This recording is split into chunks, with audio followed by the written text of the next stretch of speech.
Hi, I'm Chin. Let's watch the video and learn about Havana Brown.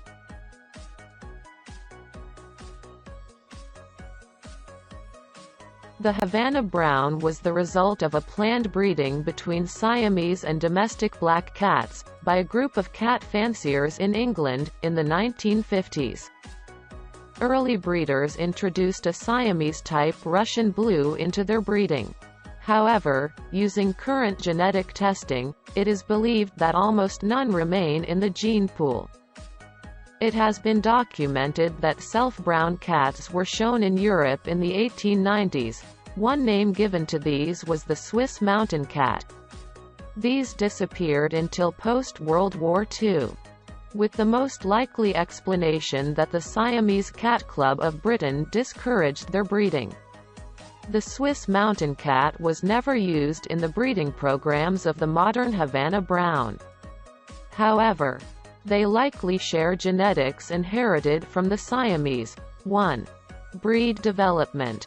In the early 1950s, a group of English cat fanciers began working together with an intent to create a self-brown cat of foreign type. They called themselves the Havana Group, later to become the Chestnut Brown Group. This group of breeders created the foundation of the Havana Brown cat of today. The ladies credited with this effort include Mrs. Armitage Hargreaves of Laurentide Cattery, Mrs. Munro Smith of Elmtower Cattery, the Baroness von Ullman of Roof Springer Cattery, Mrs. Elsie Fisher of Praha Cattery, and Mrs. Judd of Crossways Cattery. These breeders, by selectively breeding a Siamese cat which carried the chocolate gene to a black cat that also carried the chocolate gene, were able to produce chestnut, chocolate-colored kittens. The breed continued to develop in the UK and became known as the Chestnut Brown Oriental and retained the Siamese conformation. Early in the breeding program, 2 kittens were also exported to Siamese breeders in the USA. Over the next decade, breeding took a different turn as genetic problems began to plague the new breed. It became necessary to utilize other breeds for genetic outcross, and the phenotype began to evolve and develop into a different look than what the original breeders in England had intended. This change in direction tore apart the breeding group and caused many difficulties in continuing to progress the breed within the governing council of the cat fancy. Soon, the chestnut brown cat was being produced in many colors, known just as Oriental, with a numeric system to designate the coat color. In the U.S., the imported kittens continued to be crossbred with the chocolate and seal point Siamese, producing only chocolate or pointed offspring, with the breeders selectively breeding for only self-brown kittens. Genetic diversity quickly resolved any defects that were seen in the early imports. The breeders in the U.S. desired to maintain the look of the cats that were imported and bred specifically for brown offspring. Thus, the cats in the United States have a different look than the cats being bred in England. The American breeders focused on maintaining the unique head shape and did not breed for extremes. This American-bred version was moderate in every way, with a rich, warm mahogany color that consistently produced like offspring. In 1964, the Havana Brown was accepted for championship status in the world's largest feline registry, the Cat Fanciers Association, CFA.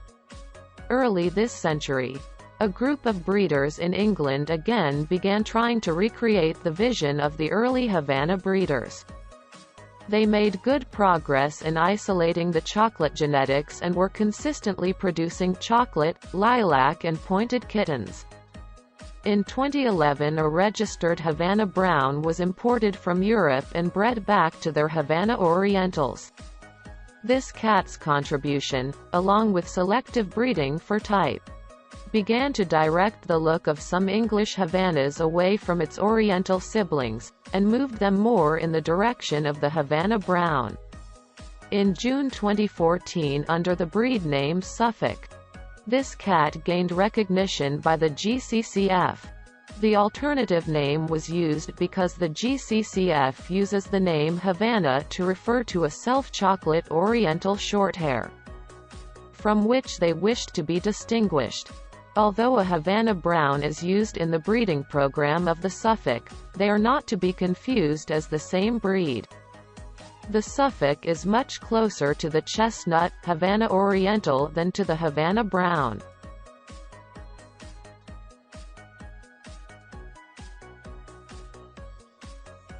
2. Features and behavior. The Havana Brown is a well-balanced, moderately sized, muscular short-haired cat with a body of average length. Sterilized animals can tend to become larger and somewhat chubby. They are a moderately active breed, compared to other short-hair cat breeds.